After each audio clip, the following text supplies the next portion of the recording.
CEO of BitQuick.co. He's a current senior at Ohio State studying biomedical engineering. He's also the founder of Ohio State Bitcoin Group and the treasurer of the Ohio State Biomedical Engineering Society. He ran a pay-per-click advertising website that acquired over 7,000 users in 2 months as a high school sophomore. And in May 2013, Jad became increasingly interested in Bitcoin and launched BitQuick in August 2013, with the goal of allowing individuals around the world to become more easily connected with a safe, simple, and fast platform to buy and sell Bitcoin. Thank you for the introduction. So, introducing you guys to the team for BitQuick. I'm Jad Mubaslat, of course, CEO and founder of BitQuick. And sitting over here is Chad Davis. He's the Chief Operating Officer of BitQuick. And he joined our team in October of 2013. And so the goal of this presentation, I'm really trying to give a more of a holistic overview of Bitcoin, where it is right now, and a little bit about how it works and its impact on society, and then how BitQuick is trying to position itself in the Bitcoin ecosystem and where we're trying to grow into. So first of all, we need to admit that there's a problem with our current monetary system. The cost of sending money around, this microphone is... Switch over to the other one. Yeah. I think that works. Test? Mm-hmm. Test? All right, a little better. There are problems with the current monetary system. 50% of people around the globe are unbanked, and 25% of Americans alone are unbanked. We also see that the cost of sending money around the world is way too high, with companies like Western Union and MoneyGram taking 5 to 15% of each transaction. And we also see that our current security standards aren't strict enough, with events like the Target data breach that happened last fall, and even more recently, the Chase Bank had their own data breach, and a few other credit cards have been breached. You might have even received a new debit card in the mail from your bank or credit union.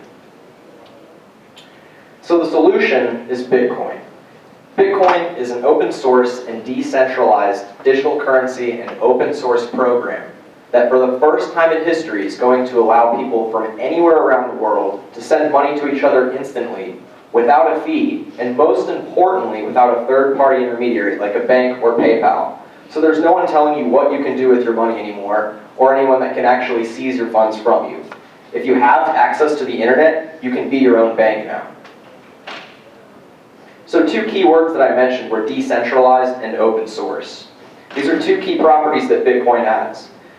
Being decentralized means that there's no central location that keeps all the records, so to speak.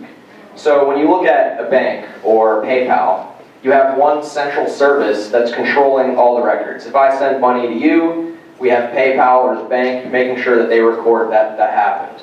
With Bitcoin, you have everyone keeping a copy of all the transactions that have happened. So in this way, there's no central point of failure with Bitcoin. I also mentioned that it's open source, and that means that anyone can go in and audit the code of Bitcoin.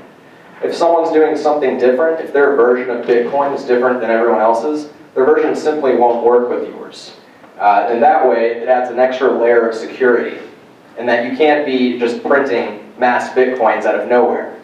Now, if you did make a modification to Bitcoin, essentially creating your own Bitcoin, this leads to the phenomenon of there being various cryptocurrencies. There's already like 500 plus cryptocurrency clones right now, but Bitcoin retains approximately 96% of the cryptocurrency market share. So like all growing technologies, Bitcoin has had its growing pains. Some of you may have heard about Mt. Gox going down, had roughly 400,000 Bitcoins stolen, or wherever they went.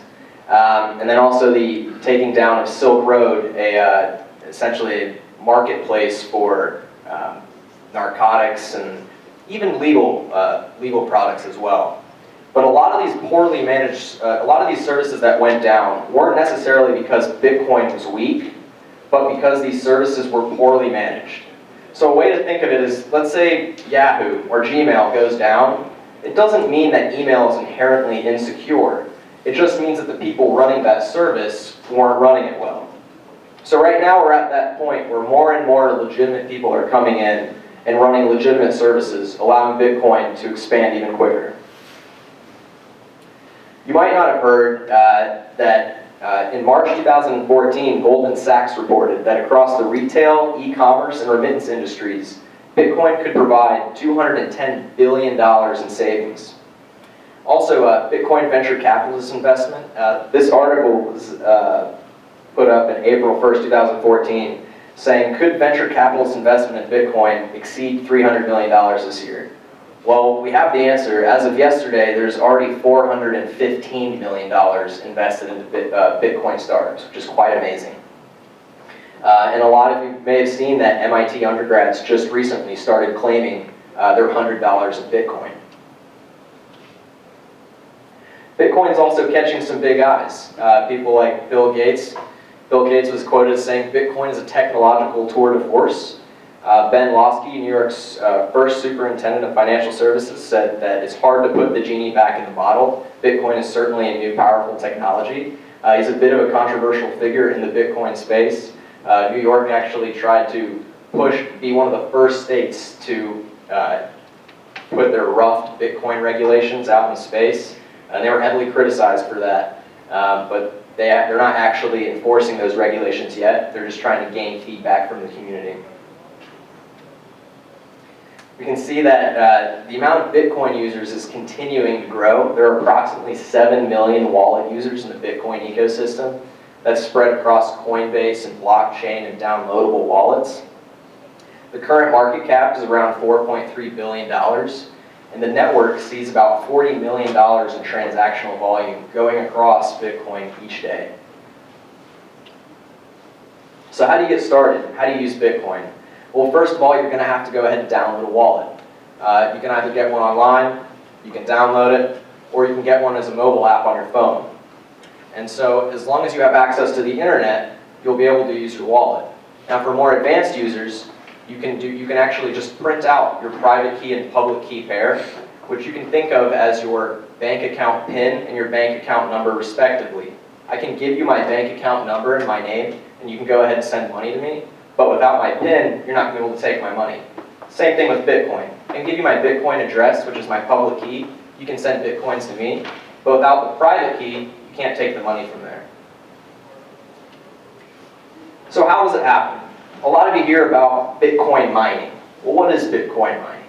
Essentially all it is Bitcoin transaction processing. And the network is set up to reward the people who are processing those transactions. I mentioned how on Bitcoin, the records aren't all kept in one central location. Everyone keeps a track of the records through something called the blockchain, which is just a public ledger. So if I want to send money to Chad, for instance, then a miner, someone running a specialized machine, is going to take my transaction and put it in that public ledger called the blockchain. And further hard work for recording the transaction that I've just done, the Bitcoin program is going to automatically give them some Bitcoin. And over time, just kind of like how gold works, as more and more people are trying to help the network, more people are trying to process transactions or find gold, it becomes harder and you get rewarded less for the same amount of power that you're putting into it. So here's where we come in. After you've got your Bitcoin wallet set up, you're going to have to find a place to buy or sell your Bitcoins. So BitQuick aims to provide a convenient platform for users to buy and sell their Bitcoins. And the price of these different cryptocurrencies is determined on the open market, just like any other commodity pair or currency pair. And it's simply just supply and demand. Spending your Bitcoins is then a breeze. There's already over 70,000 merchants accepting Bitcoin, and among those are Overstock, which is probably the first major retailer to start accepting Bitcoin, Dell, Expedia, Sacramento Kings, and even PayPal, but that's only for digital products at the time. And even back in Columbus, Ohio, we've got 2 barbershops accepting Bitcoin, and just 2 weeks ago we got our first Bitcoin ATM set up. That's actually thanks to Midwest Bitcoin.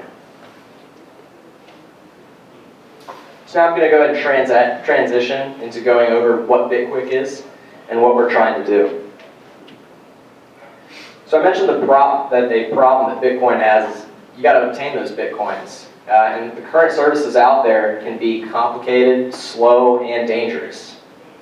And so Bitcoin is trying to solve those issues by, it's easy.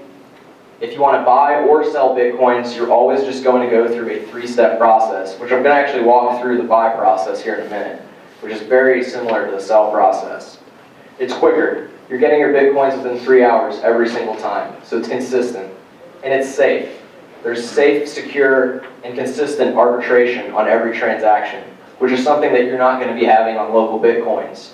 Or if you're using a service like Coinbase or Circle, you're going to have to submit a lot of verification, invasive details before you're even allowed to make a purchase on their platform. So I'm going to walk you through the buy process real quick. This is the home page. So you'll just click Buy Bitcoins Now, and you'll be shown the current order book. You can purchase your Bitcoins by performing a cash deposit at a local bank or credit union. Our most popular options are the Co-op Shared Branch Credit Union Network, which pretty much any local credit union is a part of, Bank of America, Wells Fargo, and for our European users, they can use SEPA bank transfers, which is pretty nice, something that our banking system doesn't have. And so you see these orders listed right here. You can actually verify through our proof of reserves that all the Bitcoins listed on bitquick.co are actually there. We provide every Bitcoin address that's attached to each order, and you can use the blockchain to verify that the funds are there. So we were actually the first exchange to be completely transparent, and we actually introduced this in February after hearing about the Mt. Gox thing. We wanted to make sure our customers knew that they weren't going to get doxxed. So after selecting an order, you'll be shown a quick order form. You just have to provide your email address, the amount of Bitcoins you'd like to purchase, and a Bitcoin address if you have one. If you don't, you can just check that box and we'll generate a Bitcoin address for you. So you've just finished placing your hold. Now you're just going to go down to the bank and write a cash deposit. Then you're going to upload the receipt to Bitquick, and you'll make sure you have your coins within 3 hours. It's that simple. Something that we pride ourselves on is our customer service. On a website called bittrust.org, where users can rate and review different Bitcoin services, we've had 100 reviews so far and a 4.55 and a 5-star rating, which is the highest on that website right now. And one of the quotes actually I'd like to read you guys, I absolutely love these guys. Amazing communication, quick turnaround, and very reliable. I'm so happy with bitquick.co that they make the process of getting Bitcoins feel safe and simple. So if you look at the different services out there, we think we differentiate ourselves from each one. When you look at localbitcoins.com, a Craigslist style exchange, there's rampant outright fraud because users can set their own terms. And that's what we're aiming to end. When you come to Bitquick, there's no fraud. You're getting a consistent experience every single time, even though you're still buying in a peer-to-peer manner. With Coinbase, a retail service, they directly buy and sell Bitcoins, which is a little different than us, where we're actually connecting you with buyers and sellers. You're going to be subjected to a 5 business day delay before you're even able to receive your Bitcoins. You're going to have to go through an invasive verification process. Sometimes people just want their Bitcoins right then and there, and they don't want to have to jump through a bunch of hoops, submit their social security number, billing details, a state ID, things like that. And then there's ExpressCoin. They're also a retail style exchange. They charge a 3% transaction fee as opposed to our 2% fee.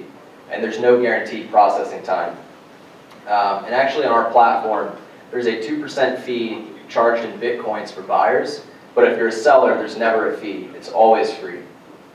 And then there's also traditional bid-ask style exchanges like Bitstamp, Bitfinex, and BTCE. And they require a little more technical knowledge to be able to use these exchanges. And typically you can only load money onto them through something like wire transfer. So unless you're doing a high volume, the $25 wire transfer fee isn't going to be worth it. So because Bitquick doesn't directly buy or sell any Bitcoins, we don't have to hold on to any fiat money, no US dollars, euros, etc. And this allows us to expand internationally very easily. We currently have operations in Europe, Canada, India, Taiwan, and the Middle East, with plans to further expand into more regions. Once these different platforms are able to pick up more volume and there's high liquidity, performing remittances between the different BitQuick platforms will be very easy and also cheap. We already have users that would buy Bitcoins in Taiwan and then list them for sale in the United States, essentially creating a remittance through the BitQuick platform. And we also run an alternative cryptocurrency platform called Altquick. So just in case Bitcoin doesn't end up being the most popular cryptocurrency out in the market, we will still be set up to trade any type of cryptocurrency. So on this exchange, we're trading Litecoins, Peercoin, Namecoin, Primecoin, BitShares X as of recent, and Dogecoin. And so moving forward, we're focusing on these main 4 areas. We're trying to further our infrastructure development. That means building a mobile trading platform, mobile application. We're also currently working on a quick buy and a quick sell form so that in just a few clicks from the home page, you won't even have to go to another page, you'll be able to instantly set a buy or a sell order.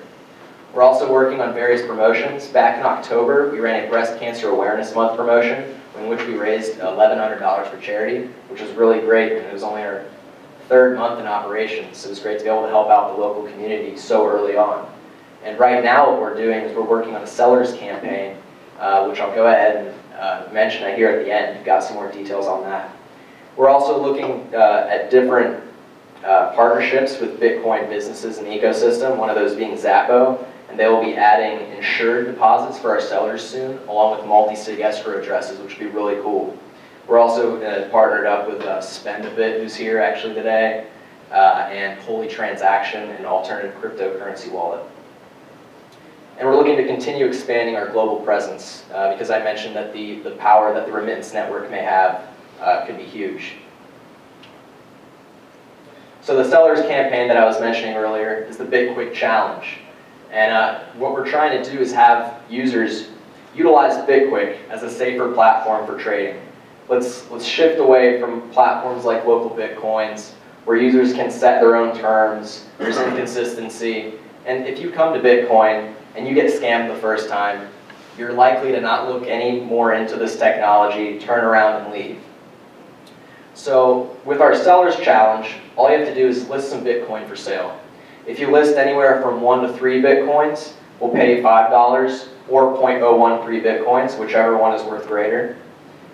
Or if you list more than 3 Bitcoins, we'll give you $10 or 0.03 Bitcoin, whichever is worth more at the time. And you just have to have your coins listed within 10% of market rate, keep it listed for a full business day, and we're confident that your Bitcoins will sell as long as it's within 10% of market rate, and that you're never going to see any scams. And if you don't like the process, then no worries. You can keep your Bitcoin listed for the whole day, we'll pay you the $10, and then you can withdraw them because we've also took away withdrawal fees. So there's no risk to try out BitQuick anymore. All you need is a bank account or a credit union account, and you're ready to go. And we actually have been featured in Bitcoin Magazine. So with that, that's all I have for you guys. If you guys have any questions, I'd be happy to answer them. How much transactions are you guys doing right now? So we're doing approximately 20 Bitcoins in volume a day right now. And we've had about 6,000 transactions since launching in August of 2013, which has been roughly 2.3 million US dollars worth. Wow. Do you have any worries about being classified as a money transmitter? Absolutely. We're always looking to make sure that our business is not designated as a money services business and consulting legal counsel to make sure that the constantly changing regulatory space that Bitcoin has doesn't subject us to those rules. And with the implementation of things like multi-sig escrow from Zappo, we're trying to make sure that we keep stepping away from our customers' funds. And we want to ultimately make sure that we never are classified as a money services business. So are you mostly like an escrow agent for this then? Yes, you could consider us as an escrow agent. I noticed you did not have Chase on your list of banks. Is there a reason for that? Yeah, so Chase, they released some interesting cash deposit rules back in February. where they will no longer allow you to deposit cash in someone's account that you're not actually listed on. You have to show ID to do it, yeah. For Chase now? Yeah, you have to show government ID to do it. Correct, yeah. So they've had some restrictions on there that weren't compatible with the system. How do you determine the price to sell your Bitcoins? So the price is set by the sellers, so the sellers can put whatever price they really like. And we usually recommend that as long as it's within 10%, there's enough liquidity on our platform that they will likely sell within one business day. Any more questions? All right, thank you very much, everybody.